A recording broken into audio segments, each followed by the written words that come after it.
नमस्कार दोस्तों, art visual art में आप सभी का एक बार फिर से स्वागत है। फ्रेंड्स, ज्योमेट्रिकल ड्राइंग की जो हमने ये टेस्ट सीरीज़ तैयार कर रखी है उसकी ये हमारी 8th वीडियो है और इससे पहले मैंने 7 वीडियो बनाई है जो कि हमारे ज्योमेट्रिकल ड्राइंग के शॉर्ट MCQ क्वेश्चन पे बेस्ड है और जो कि इसका सिलेबस जो है वो NCERT से लिया गया है।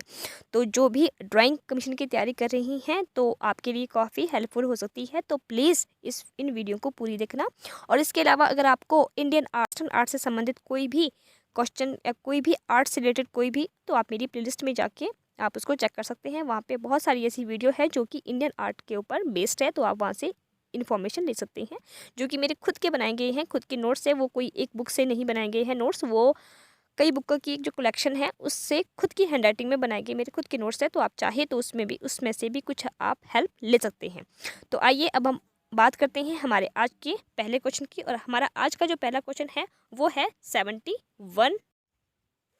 आधार के साथ वाली रेखा को क्या कहा जाता है? तो फ्रेंड्स, ये है हमारा आज का पहला क्वेश्चन कि आधार के साथ वाली जो रेखा होती है उसको क्या कहा जाता है।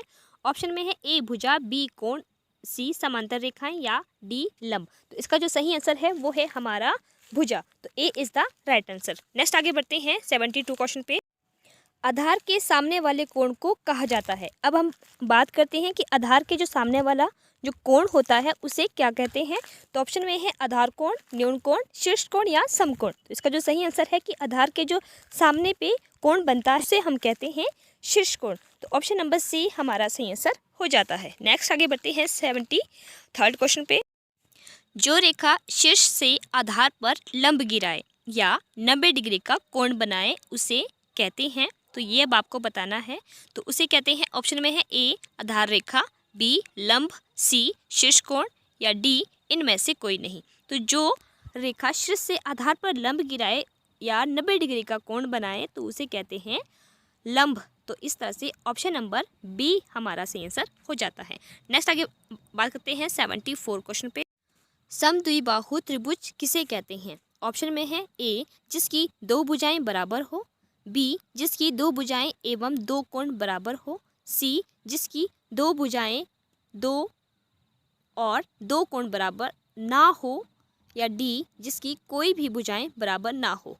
तो फ्रेंड्स, इसका जो सही आंसर है कि समद्विबाहु, द्वि मैंने दो, सम मैंने समान, मतलब जिसकी दो भुजाएं समान हो, जिस त्रिभुज की दो भुजाएं समान हो उसे क्या कहते हैं? तो उसे कहते हैं समद्विबाहु त्रिभुज। तो इस तरह से ऑप्शन नंबर बी हमारा सही आंसर हो जाता है। नेक्स्ट है 75 क्वेश्चन। जिस त्रिभुज की दो भुजाएं एवं दो कोण समान हो उसे क्या कहते हैं? तो ऑप्शन में है ए समबाहु त्रिभुज, समद्विबाहु त्रिभुज, विषमबाहु त्रिभुज या समकोण त्रिभुज। तो फ्रेंड्स, यहाँ पे बात की गई है कि जिस त्रिभुज की सिर्फ दो भुजाएं एवं दो कोण, सिर्फ दो कोण समान हो तो उसे कहते हैं ऑप्शन नंबर बी समद्विबाहु। द्वि मतलब दो, बाहु मतलब भुजाएं, सम मैंने समान, मतलब दो उसकी भुजाएं समान होगी उस त्रिभुज की और दो एंगल भी आपके इक्वल होंगे। तो इस तरह से ऑप्शन नंबर बी हमारा सही आंसर हो जाएगा। नेक्स्ट है आपका 76 क्वेश्चन।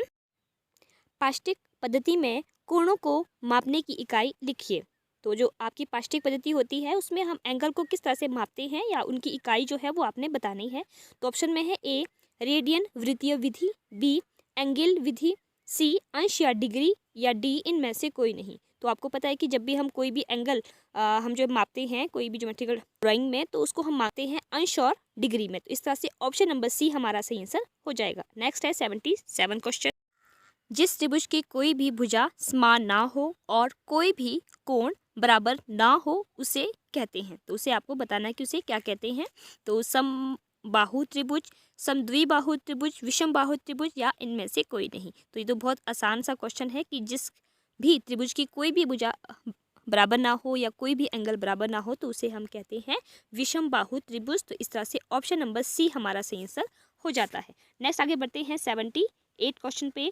एक समकोण को 90 डिग्री समान भागों में विभाजित किया जाता है, इनमें से प्रत्येक भाग का नाम लिखिए। तो उसको हम जब हम किसी समकोण को 90 डिग्री में समान भागों में विभाजित करते हैं तो उसके नाम को आपने लिखना है। तो ऑप्शन में है ए कोण, बी भाग, सी अंश या डिग्री या डी रेडियन। तो उसका जो सही आंसर है हम उसको मापते हैं हमें अंश और डिग्री में। तो इस तरह से ऑप्शन नंबर सी हमारा सही आंसर हो जाएगा। नेक्स्ट आगे बढ़ते हैं 79 क्वेश्चन पे। समकोण त्रिभुज किसे कहते हैं? और ये भी सिंपल सा क्वेश्चन है। तो जिस ऑप्शन में है जिस त्रिभुज का एक कोण 90 डिग्री का हो, बी जिस त्रिभुज का एक कोण 180 डिग्री का हो, सी जिसमें कोण 60 डिग्री का 360 डिग्री का हो, या डी इनमें से कोई नहीं। तो इसका जो सही आंसर है कि समकोण त्रिभुज कहते हैं कि जिस त्रिभुज का एक कोण 90 डिग्री का हो उसे समकोण त्रिभुज कहते हैं। नेक्स्ट क्वेश्चन है, हमारी आज की वीडियो का लास्ट क्वेश्चन है कि 1 डिग्री को जिन समान भागों में बांटा जाए उसे उसकी संख्या लिखिए। तो ऑप्शन में है मिनट, घड़ी, पल और 60 सेकंड। तो इसका जो सही आंसर है कि जब हम 1 डिग्री को जितने भी समान भागों में बांटते हैं तो उसका जो सही संख्या है उसको हम लिखते हैं 60 सेकंड में। तो इस तरह से ऑप्शन नंबर डी हमारा सही आंसर हो जाता है। तो फ्रेंड्स, ये थी मेरी आज की वीडियो 10 क्वेश्चनों की। तो आई होप आप सभी को समझ आई होगी, और अगर आपको लगता है कि किसी क्वेश्चन में कुछ त्रुटि है या कुछ आपने पूछना है तो आप हमें कमेंट के माध्यम से भी आप हमें बता सकते हैं। तो आइए अब हम मिलते हैं अपनी नेक्स्ट वीडियो में नेक्स्ट 10 क्वेश्चनों के साथ।